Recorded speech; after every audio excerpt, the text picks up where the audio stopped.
What up, dogs? It's another Patreon tutorial for you handsome boys and girls today. We've got something rather old school here. We've got a Termagant painted in the scheme of Hive Fleet Kraken. Now, I chose this because I love this scheme. It's what I remember seeing when I started my journey into Warhammer 40,000, and it's something I'll always think back at and look at fondly. It's also one of those paint schemes we can achieve super quickly thanks to a load of speed paints and contrast paints and techniques we've got down to help get loads of models painted quick. And it's a really nice way for me to kind of pay homage to those early days when I was 9-10 years old, going into Games Workshop Derby and awing at all the Tyranids, wondering how on earth I'd ever be able to afford some. And now I do this for a living because I can't get a real job. Anyway, let's crack on with painting little Timothy Termagant. First off, we've got our traditional Zenithal, so prime all over with Colourforge Black, and then top-down spray with white matte from Colourforge. You can do this with an airbrush if you want, but if you're doing 20 of these guys at a time, Rattle Cannon is infinitely quicker and is just as good. It's also going to help us maintain a really nice, bright, vibrant scheme. Pallid Bone from Speed Paint is going to be our main colour for the skin. We're going to apply this with a big old wacky brush that is absolutely knackered, and we're just going to paint this over all the model. We're going to include the carapace in that, and I'll explain why in a bit. Now as we apply this, we don't want it to pool and leave horrible big globby messes, especially on the downward portions of the model where gravity causes it to flow. So we're going to focus on getting this all over where we need it. Don't forget inside the legs and the tummy. And then as we see it pull towards the bottom of the claws or on his bottom of his tail and his legs, we're then going to go back with the brush and soak that up to make sure we get a nice even finish across the whole model without any big dark splodges on the bottom that we don't want to see later. Now we're painting this on the carapace included because we want it to set the base for our red that's going on there. We could just paint the red over the white and be neat, but I think it would be a very stark jump, and the skeleton horde is going to basically be our pre-shade, and it also means we don't have to fanny about with being overly clean and neat and then have to tidy up if we get this on the white. So it just makes sense to paint this all over, including the carapace, which we're then going to hit with the red, which is a very bright, saturated colour which goes over this absolutely no problems and does exactly what we need it to do. So here we are, even the gun, we're going to get this all over, and again we're going to go back and soak up any excesses we need to, so we don't get any horrible pooling where we don't want it. So like on his face you can see there it's pooling at the front of his head carapace, so we'll go back in there shortly and soak that up.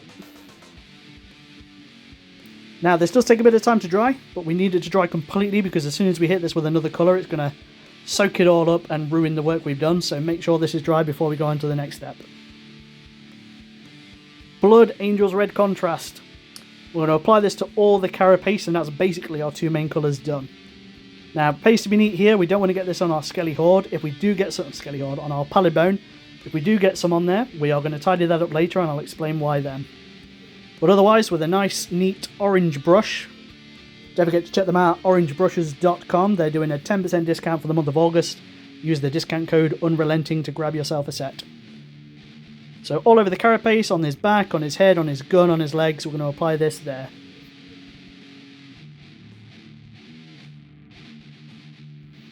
If we do get this where we don't want it, on the inside of his legs or his tail or whatever, a little bit of Ushabti Bone or Iraqi Sand from AK will tidy that up absolutely fine.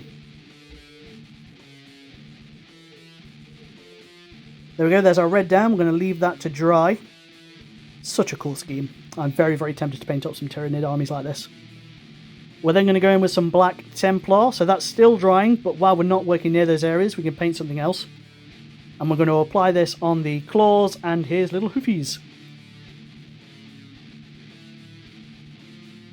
So again, working around the areas we painted, the Pallid Bone is dry, but the red's still wet, so as long as we avoid the red while it's drying, we're A-okay. We're going to leave the gun to the very end, so hopefully by that point, the red carapace bits on top will be dry.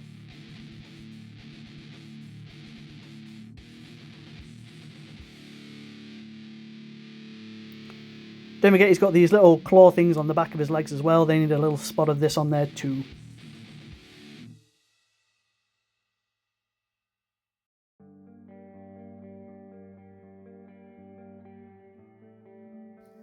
Now you'll see I forgot his hoof that he's standing on the base with. I'll go back to that later. So we're going to try and not get his fingers with this. If we do, again, don't worry, tidy it up with that bone paint we mentioned earlier. But as long as we make sure this doesn't touch any wet paint, we're all good. Throughout the video, I'll notice bits I've missed or any bits that need tickling up. I'll just go back and do this as I do with the paints I've already used.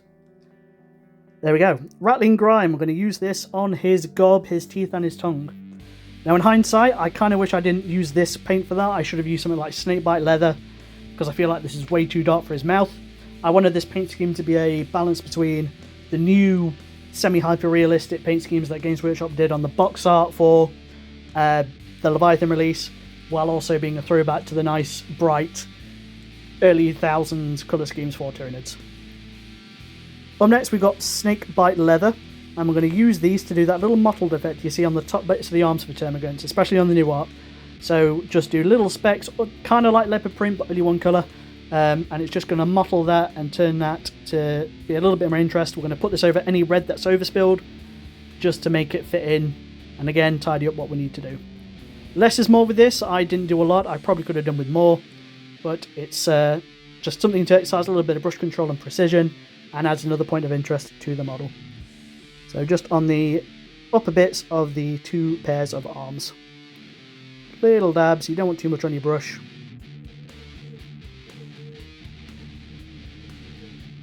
Just like this. You can probably sit them down further if you want to. You can do this across an entire squad of Termagants and it'll look great. It's a little bit of individuality for the hordes. But I'm happy with that, that'll do nicely. Irakiami Sand, the paint I mentioned earlier. We're going to use this to tidy with the fingers on the gun where I got a Black Templar over them. It's very, very close to the pallid bone colour we've got. There we go. I'm also going to use this to tidy up any areas that may need it, so around his face for instance, if he needs that tidying up where the red's overspilled.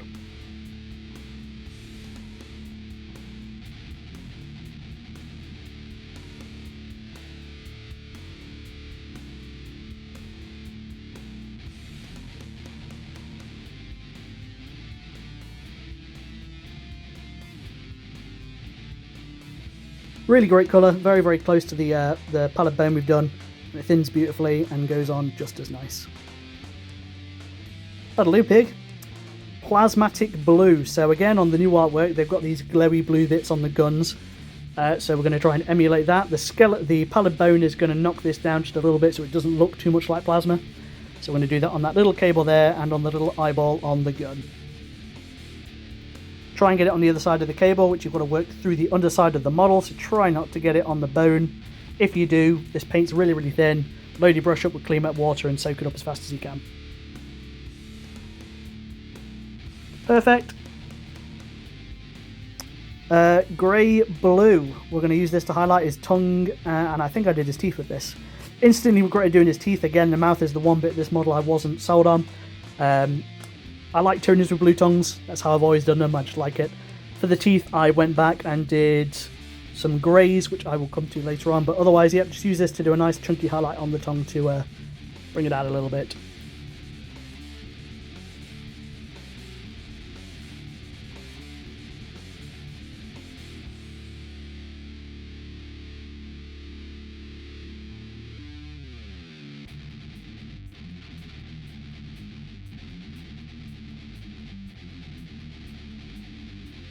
Up next, Proacryl's Black Wash.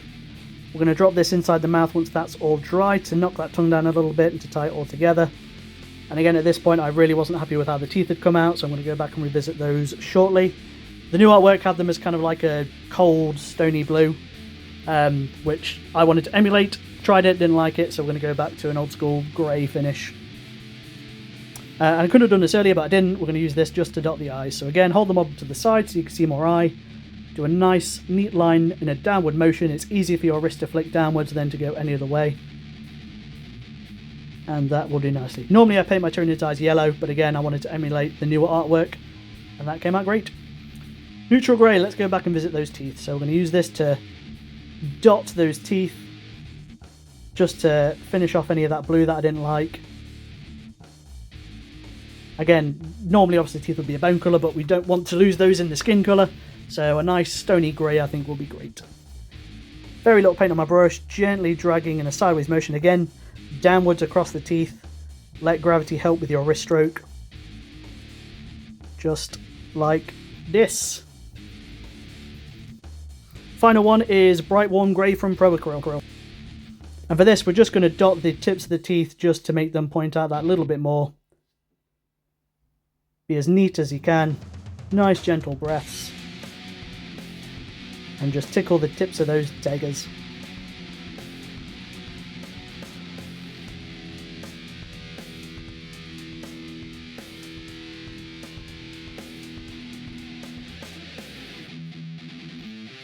This is great practice for brush accuracy, and again, it pays to do because it does make those models. It does make your models look absolutely great when you can get those teeth down. Onto the base, we're going to go old school, Satchel Brown. This is a speed paint. We're just going to wax straight over our zenithal sand. I PVA glued the sand down last night and left it to dry overnight, and it's nice and rigid and solid. So we're just going to, I had way too little on my palette for this. So we're going to apply some mower. Apply this all over. Try not to get it on his feet. If you do, it's fine because the hoofs are black. So this paint's going to struggle to cover over that anyway. And because it's sand and it's zenithal, it's going to flow really, really nicely and give a nice consistent earthy finish.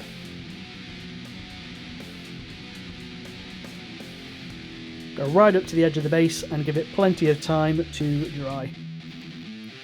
Once dry, we're going to give it a little dry brush with some olive flesh from Pro Acryl. You can use any equivalent colour, Rackar flesh or a bone colour, and just really gently tickle this. This always reminds me of a store displays where they'd have that really nice generic earthy basing, and it looks great. I'm not going to deny it at all. So again, we don't want to do this too much. We just want to give it a little tickle to look like earthy gravel. Right up to the edge of the base, that'll do. Dark golden brown, it's Pro Acryl's equivalent for Steel Legion Drab, or at least the closest I can find. We're just going to use this for the rim. Once that's all done and dry, we're going to apply a few very, very small dots of static grass using PVA glue across the base. Again, this nice old school throwback. If you look at the old box art for Battle for McCrag, they look very, very similar on there. And there we go, that's this scheme done. Really nice, really quick, really effective. I could definitely paint an army up in this scheme. If I hadn't fallen in love with my own behemoth offshoot fleet, I would definitely do an army of these. If you'd like one painting, let me know. I would gladly do you a deal on a Tyranid army painted in this scheme. Otherwise, if you want to try it, paint it up, show me, tag me on socials, cringy social media nonsense. I would love to see it. Otherwise, thank you very, very much for watching. I hope you enjoyed this video. I really, really adored painting this Termagant in this scheme. If you would like to see more Tyranids related content, let me know what. If you'd like to see more Hive Fleets, let me know what. Any content you would like to see, I'd love to hear about it. If I can accommodate to you really, really kind and awesome Patreon subscribers, I will do my best to do so. Otherwise, thank you very much. Don't forget to share your progress on the socials and let me know what you're up to. Be vocal in the Discord, show your progress. Don't forget my giveaway at the end of the month. Keep kicking ass and taking names, and keep rocking around the world for Timmy the bloody Termagant. Peace!